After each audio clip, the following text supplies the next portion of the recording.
Hello trainers, Ganeto here, and today we are diving together into Go Battle League with a budget team. We're having Noctowl upon the lead, at the back the Vigoroth, and in between we're gonna fit that Whiskas. So we're looking at a team that doesn't require a lot of Stardust to power up. You can also get their pre-evolution forms at the point that you just evolve them and they reach about 1500 CP, which is pretty cool. Noctowl upon the lead, you're gonna need this Pokemon with Wing Attack and Sky Attack for sure, and if you want to unlock a second move, 10,000 Stardust will be on your asset for that Shadow Ball. At the back, the Vigoroth can be used only with a single move, and of course that Whiskas will be used with two moves for sure, but worry not, the second move only requires 10,000 Stardust for it to be really good.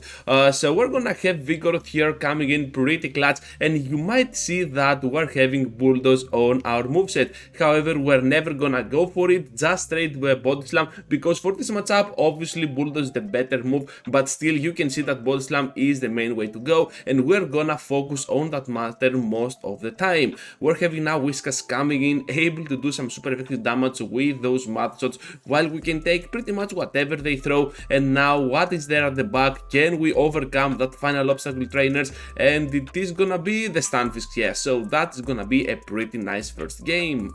Into the next one now, and we're facing up on the lead with our Noctowl the Medicham. Pretty solid lead to be honest, so we want to stay in here no matter what. Having now access to the new Wing Attack will bring us much closer and much faster to that Sky Attack. So we're gonna see the switch out to the Bassodon, and guess what? We're gonna follow with Whiskas. Perhaps our Vigoroth with the hero could be a better option, but I figured that we do not run the move Bulldoze, and of course we can simply destroy it down with a few mud bombs, so we resist those moves in the process. So Whiskas definitely the best counter that you can get against that Bassodon. Able to get there at the final mud bomb, and at this point we have a lot of energy to spare. If they return with that Medicham, perhaps I go for the Blizzard, but instead I decide to go for the mud bomb because it seems like they're getting lower and lower every single time I'm just using my moves here. Pretty easily there to get to the Blizzard, able to nuke down the Medicham. At the back there is gonna be the Leaky Tank, and guess what, trainers, we have the upper hand here because our normal type Pokemon is gonna resist pretty much anything. So that's why I enjoy Vigoroth in the meta. It can simply have a lot of neutral matchups. Worst case scenario, you're gonna get there with your spammy Body Slams, and you're gonna stall time while you're gonna get pretty neutral with a soft loss against the enemy, meaning that the soft loss will be much better for the other two Pokemon, since they now can come in and start farming down that energy. They have now the Swampert here, so guess what, I'm just gonna block and completely farm down because I have a feeling that they are just gonna have a very bad one with my Noctowl. So right here I decide to take the second move because they're down on shields, and I'm pretty sure I can go in with Whiskas and start farming down all that energy. Down goes that Swampert now, and we're just gonna expect the next Pokemon, which is the Trevenant, and guess what, trainers, we already have that Blizzard. And the reason I did not throw immediately is because I was afraid of them switching out, and catching my Blizzard can be kinda problematic. So going straight for that CMP mainly guarantees that I'm just gonna throw the Blizzard no matter what, locking in their matchup. Now they return to the battle with the Ninetales, but at this point we still have a healthy Noctowl ready to go, able to finish them off with that final Sky Attack, and that's gonna be another great game for our team. We're looking at a team that is kinda budget, okay, I know, but it's also pretty competitive, so that's why I recommend to you, trainers, and I think that in Go Battle Day this is gonna help you a lot. So we're having Basil now in the next one, and this is gonna be kinda weird because they are staying in, and at the back there is gonna be the Vigoroth. So as you're seeing, I'm kinda low on those elo points, but still this team performs pretty well on the higher ones as well. Able to get there now to the Body Slam. Are they gonna take it? Down they go. Pretty solid battle by Vigoroth, and at the back they got the Victini, the Spicy Mon, so we can bring now our Whiskas and have the upper hand here with that Mud Bomb. Able to get there pretty fast, and they get to shield their fire type Pokemon, which makes a lot of sense, but still the V-Create will be resisted, and we can definitely take one more before fading. Look at that, looking pretty solid. They return with a Buzzle. I was expecting that, so I immediately used my Noctowl in there, and I can completely farm down at this point, blocking twice the moves by Buzzle, because Buzzle might be completely weak to the flyers, but still hits like a truck even when the moves are resisted. And at this point the superpower isn't, but it doesn't matter. Adaptable now is ready to go to close another fantastic game for our team. Okay, they're just gonna reach to that final move, but at this point it makes no sense. We still have the match ready to go, and down they go. Okay, Whiskas able to close this match as an amazing closer as it is. Medicham now in the next one, looking pretty solid once again, so we're just gonna stay in with the Sky Attack, dealing all the work that we want. No reason to get there to the Shadow Ball, because Sky Attack is a little bit lighter to get there, so we're looking at a pretty cool one for our team. I think I have to spend the shield here because they're pressuring even more. I'm getting a little bit too cocky, but at this point I'm expecting the next Pokemon, and it is gonna be the Bastiodon, banking that energy for the next one, for the final one, which is the Azumarill, and bringing into play my Vigoroth. And this is why I enjoy Vigoroth. It has so many soft losses, soft wins, so that we are not afraid into breaking it there, even against its counters. It can still pull off a crazily good battle with those body slams. So another body slam here against the Azu, while they resist those counters, but we don't care at all. Able to get the shield out of them, and they cannot farm down because we can pressure even more for another body slam.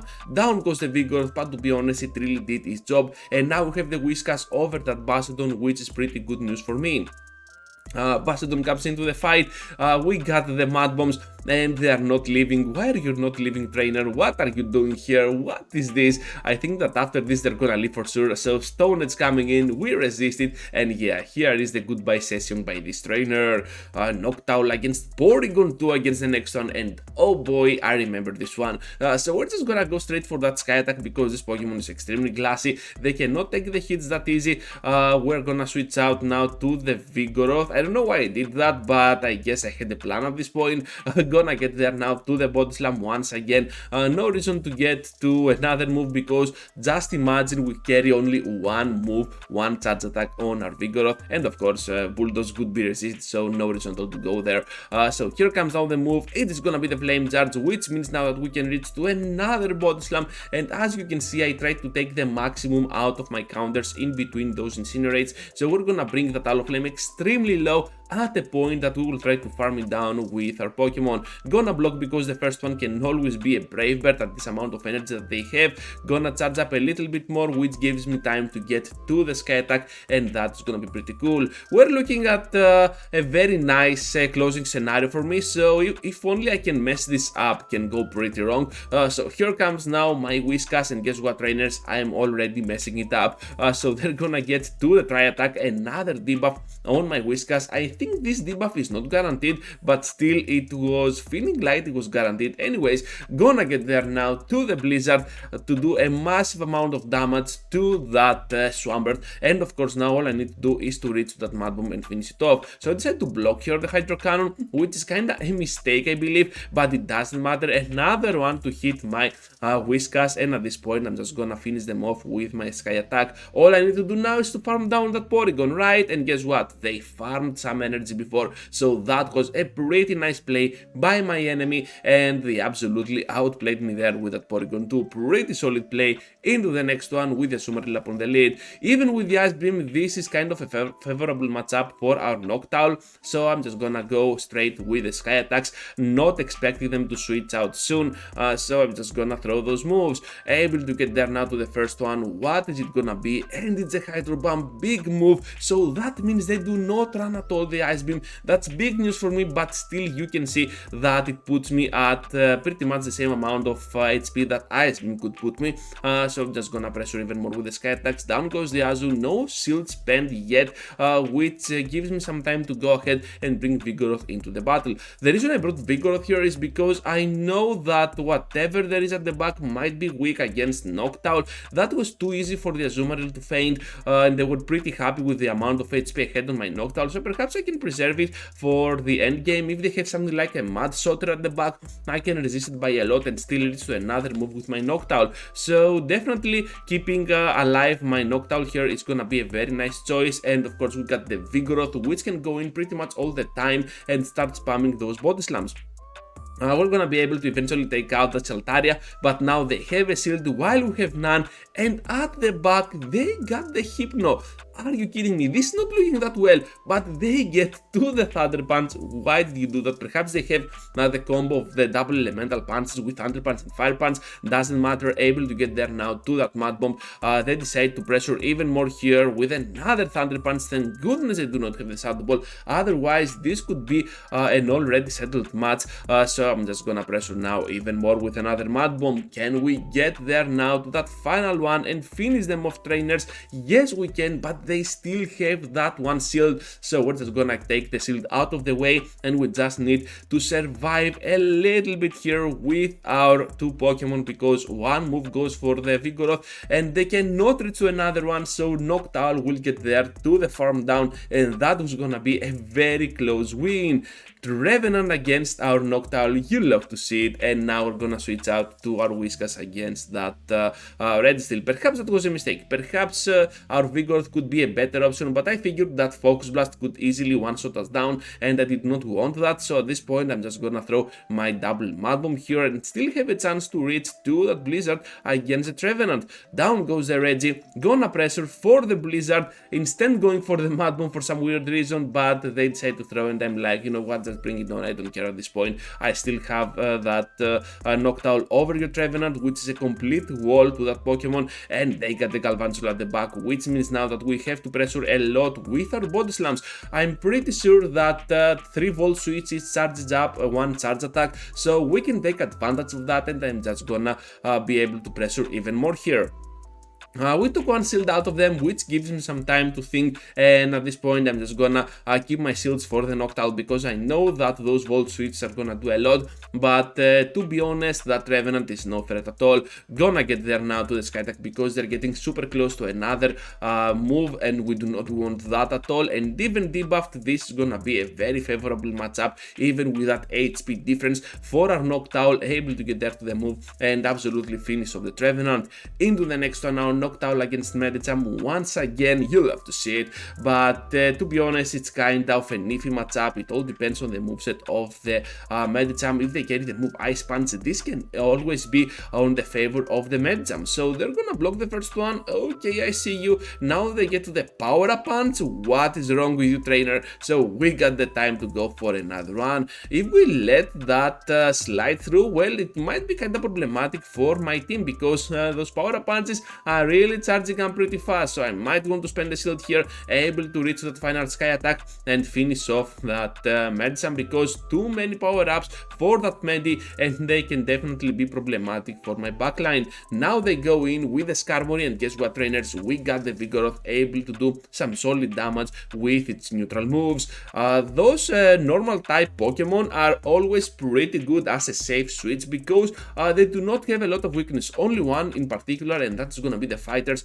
And now with the Medicham out of the way, I'm pretty sure that Vigoroth is gonna be the absolute safe switch for this battle. Able to get there now to another Body Slam for some cheap damage against the Skarmory, and they're kinda forced in using their energy. However, they are not gonna do that. Excuse me for that. And now we got the Body Slam ready to go and unleash its power for the Azumarill. So Azu is gonna be able to tank those moves, but look at how low they are already, and all we have to do now is to reach a double Mud Bomb and settle this match for good. They're gonna get there now to the Ice Beam, and I think that after this Mud Bomb they stand no chance at all, because we are already having one more to go, and Azumarill is out of the way already, so that's gonna be another great game for us. Into the final one, trainers, and let's see how the final trainer will compose their team, because they're having an interesting Shadow Swampert up on the lead, a Walrein at the back, so we can assume that there is gonna be another water in between. That is kinda weird. Anyways, gonna get there now to the body slam, and Wolverine can definitely kinda break down this team. Hopefully Wolverines are not around that much, so that gives me time to go ahead and spam even more my body slams and my counters. Another icicle spear, but it will not knock out, so we can easily farm down here. Of course, IVs really matter. If I had a horrible IV Vigoroth, well, this matchup could go both ways, or I could just end up spending a shield. And you can see that on the entirety of this video I never used bulldoze at all, so body slam is your main way to go and the main move to go with your Vigoroth. Able to get there to the avalanche, and then with a double combo with the hydro cannon for my enemy, a pretty solid move. But to be honest, we got the upper hand now with those energy points that we got on the Noctowl, and of course we can tank one hydro cannon while they cannot. They will take a lot of damage for sure if they take one on the Shadow Swampert, which is pretty classy. So now another move, this time another hydro cannon on my Noctowl. We can definitely take it and take that shield with our end game. So I'd say to spend a shield now. That was pretty weird. If I was thinking right and I did that now, well, perhaps using the shield for the Whiskas could be the better option, but doesn't matter because we can still reach to the Shadow Ball and finish off this match. This budget team is pretty awesome, and that's why I recommend to you trainers. Thank you for watching, thank you for staying till the end. Just be sure to leave a huge like before you go, subscribe to the channel if you already haven't, and I hope to see you all into the next one. Take care, trainers.